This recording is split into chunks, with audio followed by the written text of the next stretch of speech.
I used to believe that silence was the only true form of peace. But then, a ringing sound arrived and refused to ever leave me alone. It felt like an intruder was living inside my own head. I spent sleepless nights searching for a switch to turn it off.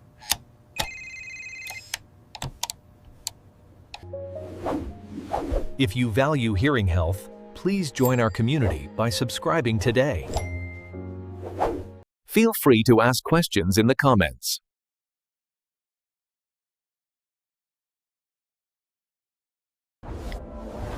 My journey to relief began when I stopped looking for complete silence.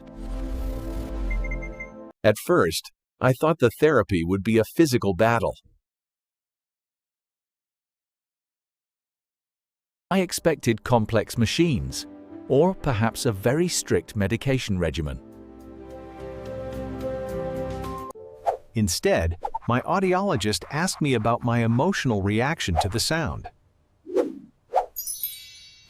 She explained that my ears were actually doing their job correctly.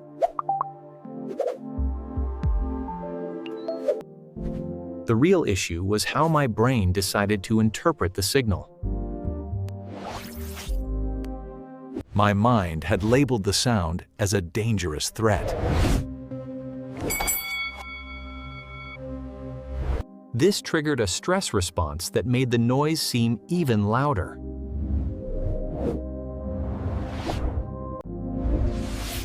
We began a process focused on retraining the brain's awareness filters. My specialist introduced me to the concept of sound enrichment. We selected nature sounds that felt soothing rather than distracting.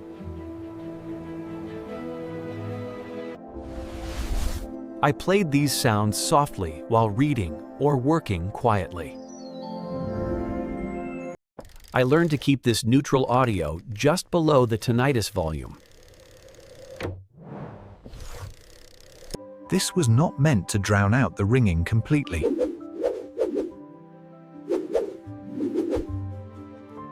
The goal was to mix the sounds together gently.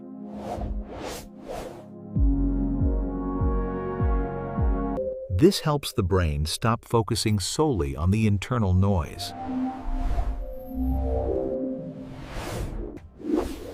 There is a hidden requirement for this process to actually work. It involves changing how we talk to ourselves about the condition. I stopped describing the sound as screaming or piercing.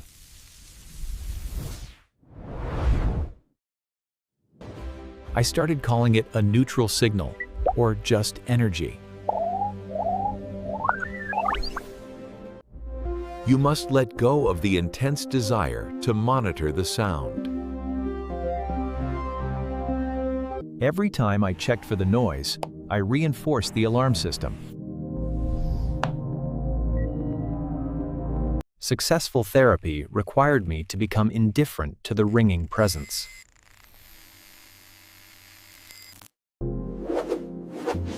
It was a paradox that felt impossible to achieve at first. I had to accept the noise to make it fade away.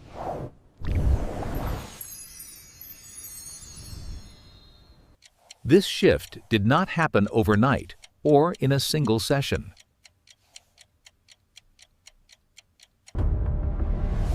There were difficult days where the frustration returned with force. But I returned to the sound therapy without judging myself. Weeks passed, and the ringing was still there in the background. However, I noticed I had gone hours without actually hearing it. The sound had lost its emotional grip on my daily life.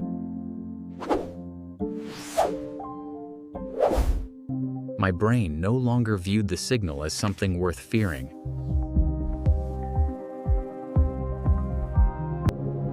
This is the essence of habituation in modern hearing therapy.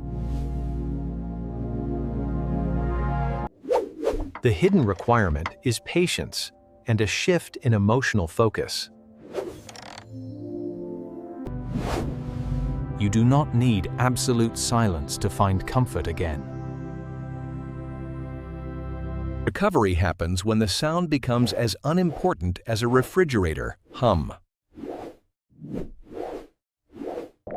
It takes time, but your brain is capable of amazing changes.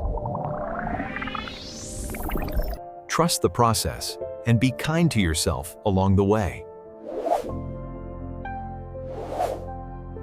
Peace returns not when the sound stops, but when the fear ends.